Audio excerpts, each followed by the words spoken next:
हर वो कदम जो हम आगे बढ़ाते हैं, हर वो इंच जिसे हम नापते हैं, हर वो नक्शा जिसे हम तैयार करते हैं, वो इतिहास और विरासत का खजाना है। एक इतिहास, एक विरासत, एक परंपरा। प्राचीन भारत, आधुनिक भारत और भविष्य के भारत के बीच की कड़ी हैं हम हैं भारतीय सर्वेक्षण विभाग, भारत की राष्ट्रीय सर्वेक्षण और मानचित्रण एजेंसी।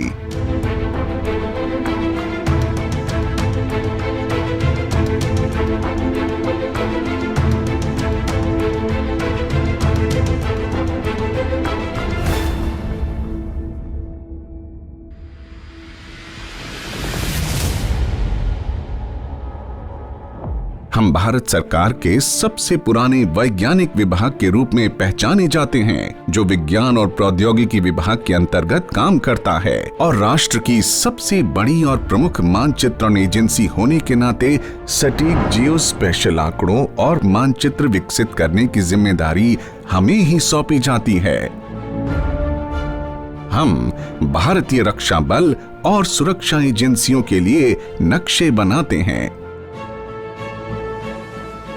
अंतर्राष्ट्रीय सीमा का सीमांकन हमारे द्वारा किया जाता है।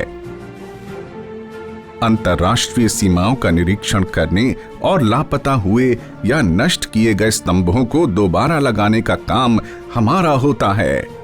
आम लोगों के लिए विकसित की जा रही गतिविधियों में भी मानचित्रों की जरूरत होती है। हम हमेशा सुनिश्चित करते हैं कि देश की सुरक्षा, प्रगति और समृद्धि के लिए व आने वाली पीढ़ियों के लिए जरूरी सभी संसाधनों में अपना पूरा योगदान करें। भारतीय सर्वेक्षण विभाग लगातार बड़ी संख्या में डेटा विकसित करता है। इसके लिए भौगोलिक सर्वेक्षण किए जाते हैं। देश की भौगोलिक व्यवस्था में दुनिया के सबसे ऊंचे पहाड़ों यानी बर्फ से ढकी हिमालय की पर्वतमालाओं से लेकर गंगा के समृद्ध और उपजाऊ मैदान शामिल हैं। इसके अलावा दूर दराज के क्षेत्र, घने जंगल, रेगिस्तान, शक्तिशाली नदियां, दलदल और लंबी तटरेखा भी हैं। भारतीय सर्वेक्षण विभाग के हिस्से में कई और जिम्मेदारियां भी हैं, जैसे जियोडेटिक और जियोफिजिकल सर्वेक्षण, पर्यावरण और आपदा प्रबंधन, अंटार्कटिका में भारतीय वैज्ञानिक अभियानों में भागीदारी, ग्लेशियोलॉजी कार्यक्रम और डिजिटल कार्टोग्राफी और डिजिटल फोटोग्रामेट्री आदि से संबंधित अन्य परियोजनाओं की विज्ञान और प्रौद्योगिकी जरूरतों के लिए बुनियादी डेटा प्रदान करना। ये सब 1757 में प्लासी की लड़ाई में जीत के बाद शुरू हुआ, जब जमीन का काफी हिस्सा ईस्ट इंडिया कंपनी के नियंत्रण में आ गया। उनकी दिलचस्पी सिर्फ राजस्व में थी। राजस्व इकट्ठा करने के लिए उन्हें हासिल किए गए क्षेत्र की जानकारी चाहिए थी और इसके लिए उन्हें मानचित्र की जरूरत थी। नक्शा बनाने के लिए उन्हें उन क्षेत्रों का सर्वेक्षण करना पड़ा जो उन्होंने हासिल किए थे।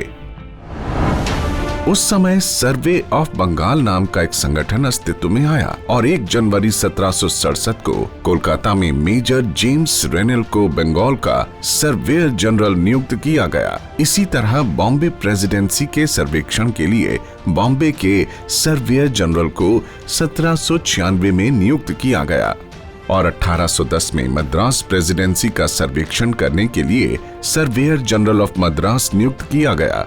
जैसे जैसे सर्वेक्षण का काम और जिम्मेदारियां बढ़ती गईं, इन सभी को 1815 में एक कर दिया गया और उस समय मद्रास के surveyor general colonel Colin Mackenzie को भारत के महासर्वेक्षक के रूप में नियुक्त किया गया।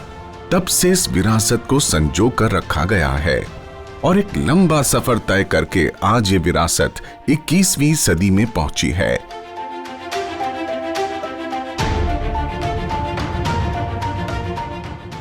ये कहना अतिशयोक्ति नहीं होगी कि आधुनिक भारत की नींव विभाग की शुरुआती गतिविधियों के साथ मेल खाती है। मुद्रित मानचित्रों से लेकर डिजिटल संस्करणों तक और फिर ड्रोन की मदद से बनने वाले मानचित्र तक, भारतीय सर्वेक्षण विभाग ने हमेशा समय के साथ खुद को प्रासंगिक बनाए रखा है। भारतीय सर्वेक्षण विभाग राष्ट्रीय सुरक्षा, संपोषणीय राष्ट्रीय विकास और नवीन सूचना बाजारों की आवश्यकताओं को पूरा करने के लिए प्रयोक्ता केंद्रित, लागत प्रभावी, विश्वसनीय और गुणवत्ता भूस्थानिक डेटा, सूचना और सतर्कता उपलब्ध कराने में नेतृत्व प्रदान करेगा। भारतीय सर्वेक्षण विभाग सैद्धांतिक प्रगति, पद्धति, संकलन और भूस्थानिक डेटा के अनुप्रयोगों तथा सूचना के सक्रिय आदान प्रदान दृष्टिकोण की प्रगति के लिए डेटा उत्पादकों और प्रयोक्ताओं के बीच में प्रौद्योगिकीय नव प्रवर्तन के लिए समर्पित है। चूंकि आने वाले निकट भविष्य में आने वाले वास्तविक काल में ऐसे अति संभाव्य परिशुद्धता के डेटा को वहनीय मूल्य पर उपलब्ध कराएगा।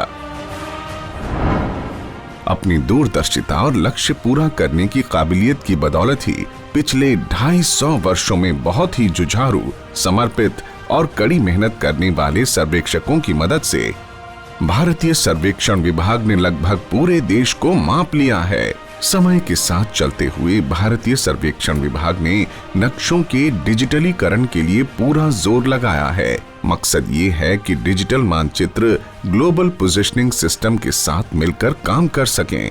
राष्ट्रीय स्थानिक संदर्भ फ्रेम पूरे देश के लिए सटीक निर्देशांक और ऊंचाइयों के ढांचे को परिभाषित करने, ज्वार भाटा संबंधी टिप्पणियों और ज्वार के समय का आकलन करने और देश भर में गुरुत्वाकर्षण सर्वेक्षण और भूचुंबकीय टिप्पणियों से संबंधित है।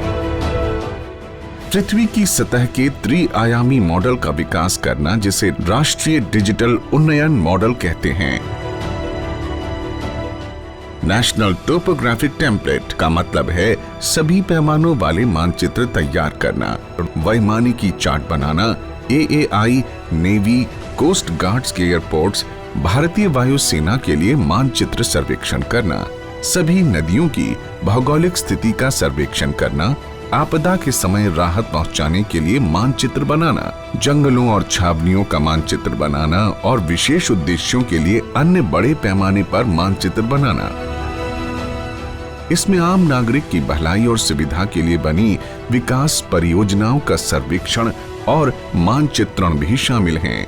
प्रशासनिक सीमाओं में अंतर्राष्ट्रीय और अंतर्राज्य सीमाएं शामिल हैं। अंतर्राष्ट्रीय सीमा सर्वेक्षण के लिए भारतीय सर्वेक्षण विभाग ने सीमांकन और पुनर्वास, अंतर्राष्ट्रीय सीमा पट्टी के मानचित्रों की तैयारी, नक्शों पर भारत की सही बाहरी सीमाओं का चित्रण, सही बाहरी सीमाओं की जांच और प्रमाणीकरण, दूसरी एजेंसियों द्वारा प्रकाशित नक्शों पर भारत की तटरेखा, विदेश मंत्रालय के लिए अंतर्राष्ट्रीय सीमा मामलों पर सलाह देने जैसे काम किए हैं। भारतीय सर्वेक्षण विभाग द्वारा अंतर्राज्यीय सीमा सर्वेक्षण के लिए ऐसा ही काम किया गया है, जिसमें गृह मंत्रालय, सर्वोच्च न्यायालय, उच्च न्यायालय और अन्य न्यायालयों को अंतर्राज्यीय सीमा मामलों पर सलाह देना शामिल है। इसके अलावा ग्रामीण स्तर तक प्रशासनिक सीमाओं के डेटा की तैयारी करना, पर्यावरण, वन और जलवायु परिवर्तन मंत्रालय द्वारा 2 जुलाई 2018 को बनाई गई तटीय विनियमन क्षेत्र अधिसूचना के अनुसार भारतीय तटों के आसपास खतरे की रेखा का सीमांकन करना शामिल है। एक और महत्वपूर्ण जिम्मेदारी है टोपोनॉमी।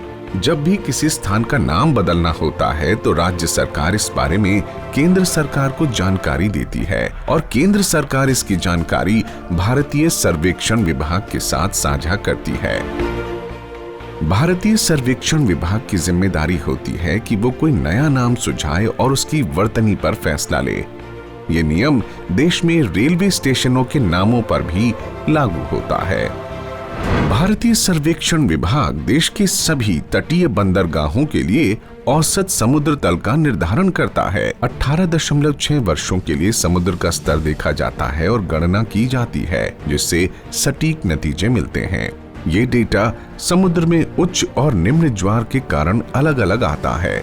चंद्रमा की पृथ्वी के इर्द गिर्द परिक्रमा परिवर्तनशील होती है, लेकिन हर 18.6 वर्षों के बाद चंद्रमा फिर उसी परिधि में परिक्रमा के लिए लौट आता है। इस प्रकार अवलोकन का समय तय किया जाता है और उसे वैसे ही आंका जाता है। तो अब आप जानते हैं कि मानचित्र बनाने का विज्ञान पृथ्वी के आकार की जानकारी और अन्य खगोलीय पिंडों के साथ इसके संबंध को समझने पर निर्भर करता है। इसके लिए पूरे आकलन के साथ पृथ्वी की सतह पर बिंदु लगाए जाते हैं जिन्हें निर्देशांक कहते हैं। 18वीं शताब्दी से परंपरा चली आ रही है और आज 21वीं सदी में भी जारी है। इसलिए हमारे पास साझा करने के लिए सफलता की ढेर सारी कहानियां हैं। 250 से अधिक वर्षों की मेहनत का फल है great Indian arc of meridian. ये अब तक की सबसे बड़ी वैज्ञानिक परियोजना थी। उस दौर में ये पृथ्वी की सतह का अब तक का सबसे लंबा माप था। ये 1600 मील की दूरी का सबसे सही सर्वेक्षण है जिसमें लगभग 50 वर्ष लग गए। इसमें उस दौर में हुई लड़ाइयों की तुलना में ज्यादा जानी गई और कंप्यूटर से पहले वाले समय की तुलना में सबसे मुश्किल समीकरण शामिल थे। इस कोशिश की वजह से ही आज हम धरती के सही आकार को जान पाए हैं और इस तरह मानचित्र बनाने का तरीका शुरू हुआ। भारतीय सर्वेक्षण विभाग को धरती की सबसे ऊंची चोटी की पहचान करने और उसकी गणना करने का श्रेय दिया जाता है, जिसे हम माउंट एवरेस्ट के नाम से जानते हैं। दुनिया की सबसे ऊंची चोटी पहली बार 1847 में देखी गई थी। इसे शुरू में पीक 15 का नाम दिया गया था। 1849 से 1850 के बीच आगे के अवलोकन किए गए और आखिरकार 1 मार्च 1856 को तत्कालीन सर्वेयर जनरल ने इसे माउंट एवरेस्ट का नाम दिया। भारतीय सर्वेक्षण विभाग ने स्वतंत्रता के ठीक बाद राष्ट्र निर्माण में महत्वपूर्ण भूमिका निभाई थी। सही निर्देशांक की जानकारी मिलने की वजह से नक्शों की सटीक रूपरेखा बन सकी, जिसे हम आज की तरह तरह की परियोजनाओं में इस्तेमाल करते हैं, जैसे कि भाखड़ा बांध, भिलाई इस्पात योजना, नागार्जुन सागर परियोजना आदि। और हम भारत में मौजूद ताजमहल जैसे दुनिया के अजूबों को कैसे भूल सकते हैं। ताजमहल की मीनारों के लंबवत होने की जांच हेतु प्रेक्षण सबसे पहले 1957-58 में किए गए थे। इसी तरह कुतुब मीनार के लंबवत होने की जांच करने के लिए पहले प्रेक्षण 1964 में किए गए थे। ये काम अभी भी नियमित रूप से किए जाते हैं। कई मौजूदा परियोजनाएं वर्तमान और भविष्य को भारतीय सर्वेक्षण विभाग के लिए रोचक और ऊर्जावान बनाती हैं। भारतीय सर्वेक्षण विभाग को भारत के विभिन्न मंत्रालयों, राज्य सरकारों से राष्ट्रीय महत्व की प्रमुख विकास परियोजनाएं भी मिल रही हैं। इनमें कुछ प्रमुख परियोजनाएं हैं राष्ट्रीय जल विज्ञान परियोजना NHP। इस परियोजना को विश्व बैंक की सहायता मिली हुई है। इस परियोजना का मुख्य उद्देश्य जल संसाधन के बारे में जानकारी की सीमा, गुणवत्ता और पहुंच में सुधार करना और जल संसाधन प्रबंधन की क्षमता को मजबूत करना है। भारतीय सर्वेक्षण विभाग इस परियोजना में केंद्रीय कार्यान्वयन एजेंसियों में से एक है। इस परियोजना के लिए भारतीय सर्वेक्षण विभाग 8 लाख वर्ग किलोमीटर से ज्यादा क्षेत्र के लिए 1:25,000, 1:10,000 के बड़े पैमाने पर मानचित्रण कर रहा है और साथ ही 50 सेंटीमीटर रेजोल्यूशन वाला डिजिटल एलिवेशन मॉडल भी विकसित कर रहा है। एक अन्य परियोजना है गंगा को स्वच्छ बनाने के लिए राष्ट्रीय मिशन। इस परियोजना का उद्देश्य ये है कि नवीनतम प्रौद्योगिकी की मदद से गंगा नदी में प्रदूषण नियंत्रण की कोशिश की जाए और इसके लिए जरूरी प्रबंध किए जाएं। इसमें high resolution digital elevation model और भौगोलिक सूचना प्रणाली की मदद से डेटाबेस तैयार किया जाना शामिल है। इसमें भारतीय सर्वेक्षण विभाग की भूमिका नवीनतम प्रौद्योगिकी का इस्तेमाल करके गंगा नदी के दोनों किनारों पर 10 किलोमीटर की सीमा तक आधा मीटर रेजोल्यूशन और GIS के high resolution digital elevation model DEM को विकसित करना है। पंचायती राज मंत्रालय की महत्वाकांक्षी स्वामित्व योजना भारत के माननीय प्रधानमंत्री द्वारा 24 अप्रैल 2020 को शुरू की गई थी। इसे देश के सभी गांवों में 1:500 के पैमाने पर ड्रोन तकनीक का इस्तेमाल करके भारतीय सर्वेक्षण विभाग द्वारा कार्यान्वित किया जा रहा है। कुछ अन्य परियोजनाओं के उदाहरण हैं integrated coastal zone management ICZM यानी एकीकृत तटीय क्षेत्र प्रबंधन। कर्नाटक की राज्य सरकारों के लिए ग्रामीण, अर्धशहरी और शहरी क्षेत्रों का बड़े पैमाने पर मानचित्रण, बड़े पैमाने पर हरियाणा राज्य का मानचित्रण, बड़े पैमाने पर महाराष्ट्र के ग्रामीण क्षेत्रों का मानचित्रण और मध्य प्रदेश का मानचित्रण। राज्य सरकारों की इन परियोजनाओं के लिए मानव रहित हवाई वाहनों की मदद से 5 से 10 सेंटीमीटर रेजोल्यूशन के अल्ट्रा हाई रेजोल्यूशन डेटा को इकट्ठा करने की जरूरत होती है। रेलवे पटरियों के आसपास 3D मैपिंग करने को लेकर भारतीय रेलवे के साथ समझौता ज्ञापन पर हस्ताक्षर किए गए हैं।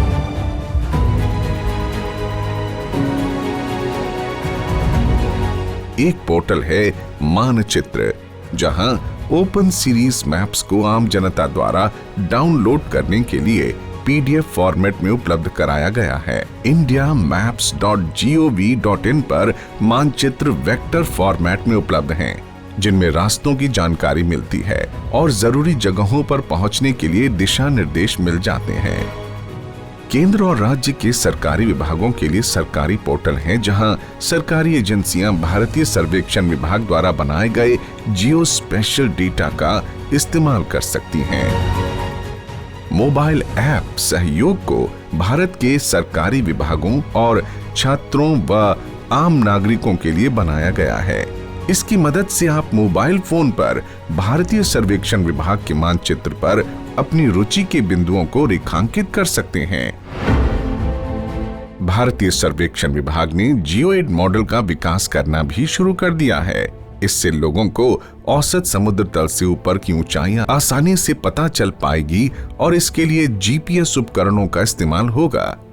जियोइड मॉडल का बीटा वर्जन पूरे देश के लिए विकसित किया गया है और जारी किया जा चुका है। फिलहाल हायर रेजोल्यूशन मॉडल को विकसित किया जा रहा है। पूरे देश के भौगोलिक डेटाबेस को बनाए रखने के अपने मकसद को पूरा करने के लिए भारतीय सर्वेक्षण विभाग हाई रेजोल्यूशन भौगोलिक डेटाबेस को 1:10,000 के पैमाने पर तैयार कर रहा है। इसके साथ ही ऑर्थ रेक्टिफाइड तस्वीरों को 1:500/1:1000 के पैमाने पर 10 सेंटीमीटर की सटीकता के साथ तैयार किया जाएगा। इसके साथ ही ऑर्थ रेक्टिफाइड तस्वीरों को 1:500/1:1000 के पैमाने पर 10 सेंटीमीटर की सटीकता के साथ तैयार किया जाएगा और ultra high resolution digital elevation model यानी DEM को 20 सेंटीमीटर की सटीकता के साथ तैयार किया जाएगा। ये काम मानव रहित हवाई वाहन यानी UAV की मदद से किया जाएगा। सोचने वाली बात यह है कि भारतीय सर्वेक्षण विभाग इतनी सटीकता के साथ ऐसी जटिल गतिविधियों को कैसे पूरा कर लेता है। ये अपने आप में सराहनीय है और ये काम टीम वर्क से होता है। हम देश के चप्पे चप्पे को मापते हैं। हमारी विशेषज्ञता है पैमाने, लंबाई, आकार, क्षेत्र और कोण को मापना। हमारे कंधों पर भारत के मानचित्रण की जिम्मेदारी है और इसके लिए जबरदस्त क्षमताओं और प्रशिक्षण की जरूरत होती है। पुराने समय में सर्वेक्षण के लिए जो उपकरण इस्तेमाल में लाए जाते थे वो हमारे संग्रहालय में रखे गए हैं। आइए इन पर एक नजर डालते हैं।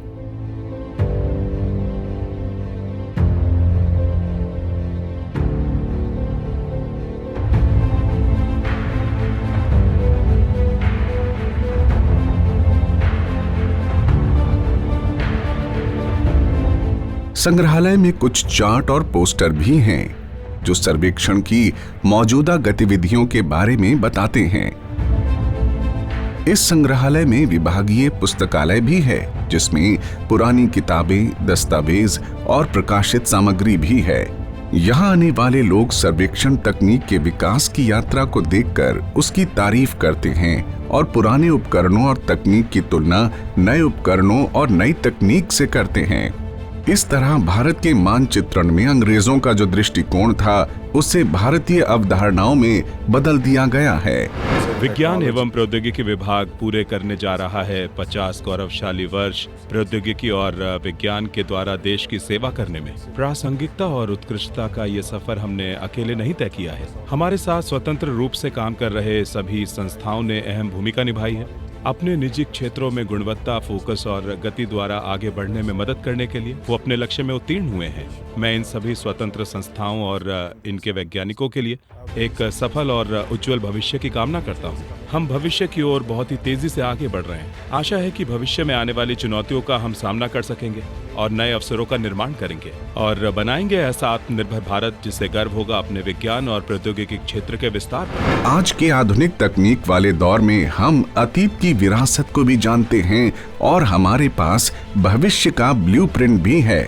भारत की पवित्र धरती हमारी कर्म भूमि है, इसलिए हमसे हाथ मिलाइए और अपने भारत को जानिए।